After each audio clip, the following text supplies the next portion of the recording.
in order to grow something closer to somebody, you have to share something with them. What do we really share with God? Are you getting me? Far removed from suffering in the next life will be the righteous who give their wealth so that they may grow. What are we supposed to grow towards? I'm really speeding things up here, you know. And yet the Quran insists that we're here for a purpose. We have not created the heavens and earth and whatever is between them in sport. If we wished to take a sport, we could have done it ourselves if God really needed to entertain himself. Since if we were to do that at all. But we put you here for a purpose. Do you think we created you purposely and that you'll not be returned to us? We did not create the heavens and earth and all that's between them in play. We did it for a purpose. Just tell me what it is. Just write it down like a theorem, I thought, you know? Like a thesis, you know? Okay, maybe nobody else will read it because it'll be so terribly boring.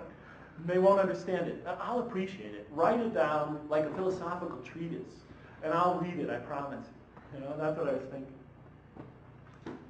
But the Quran, you know, just wants you to discover these things within yourself. Because everybody has a different question. Everybody has different issues. But how is it going to guide me to that? So how do we grow closer to God?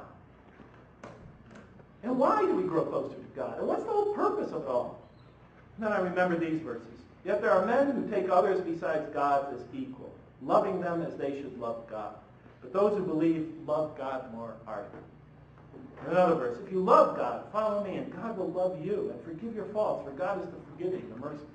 And another verse, oh, you believe, any from among you should turn back from this faith, then God will assuredly bring another people he loves and who love him. And consistently the Quran will describe the true believer as ones he loves. He loves the giving. He loves the merciful. He loves the charitable. He loves, you know, the generous, the just, the kind, and so forth and so on.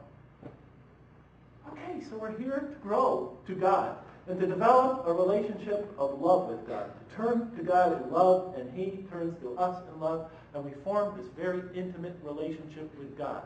So I wrote that down in my notebook. I really did. Develop relationship with God of love. Relationship with God of love. Okay? So I wrote that down. And I said, okay. Does any of this make sense? Okay, I understand. You live a good life. You live a self-sacrificing life. You reach out to others. You help your fellow man. You make that your canons of living. It brings you peace and serenity. I buy that. 2, we're here to develop a relationship of love with God. If he's our creator, of course. I mean, why else would he create us? I mean, of course, he wants to bring us closer to him, wants us to have this relationship with love. It makes sense. He's a loving God. We're going to be the objects of his love and vice versa. It makes sense. But then why put us here on earth? Are you following me? Why put us here on earth? I couldn't see it. And the sad thing was, I was at the end of the Quran. I still couldn't see it. And I came up empty. And that's the end of the speech. No. It's almost. It's almost the end of the speech. Several people just walked out.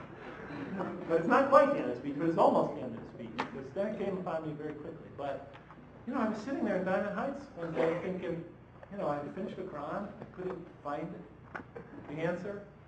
And I thought that the author made a brilliant attempt. He kept me glued to the Quran, the entire scripture.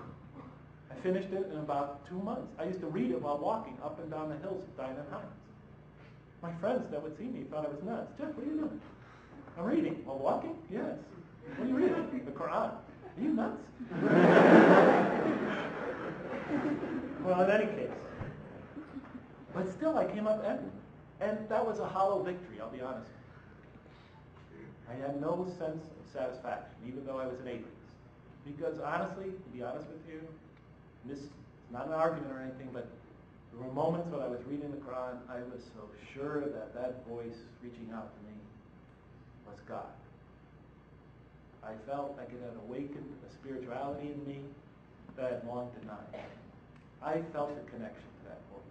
It was as if I was a child, a newborn child, and I was hearing my mother's voice, the voice I always knew when I was in the womb. And there were times that was so powerful it brought tears to my eyes. I remember crying one time when I read Surah Al-Duha.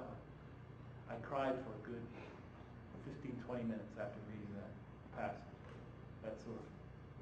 And I had spiritual moments when I felt, and this sounds strange, but I felt like I was in the presence of this most merciful, compassionate embrace.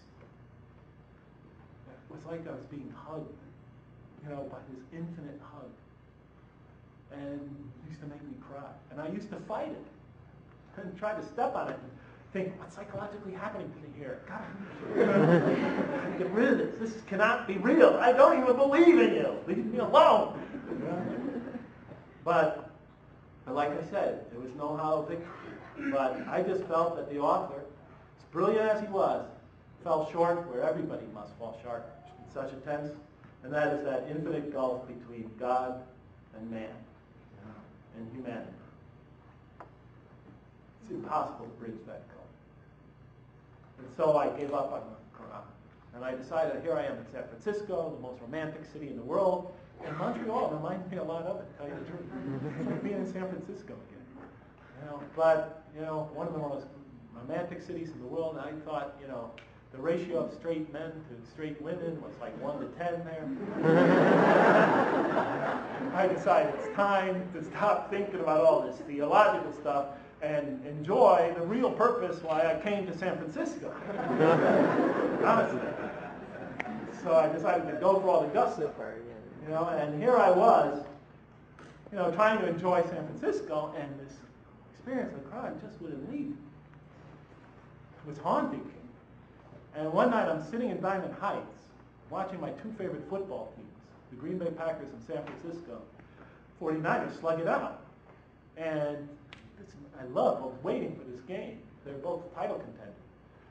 And I'm watching the game, and then all of a sudden, a moment of epiphany. It doesn't always happen when you're concentrating on something else.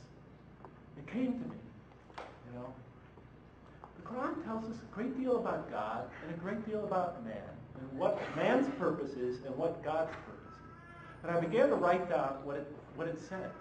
What does the Quran require of man? This whole thing is about the relationship of men to God, and men and humans, men and women, and humans growing closer to God.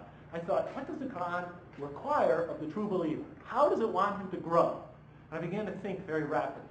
And I looked up my notes. The Quran wants us to grow in generosity, wants us to be generous, it wants us to be kind, it wants us to grow in mercy, it wants to grow us to grow in compassion, to develop and teach each other compassion. It wants us to be just. It wants us to be truthful. I began just writing down the list of everything I could think of that the Quran asked us to become. Truthful, kind, generous, bountiful, patient, what else?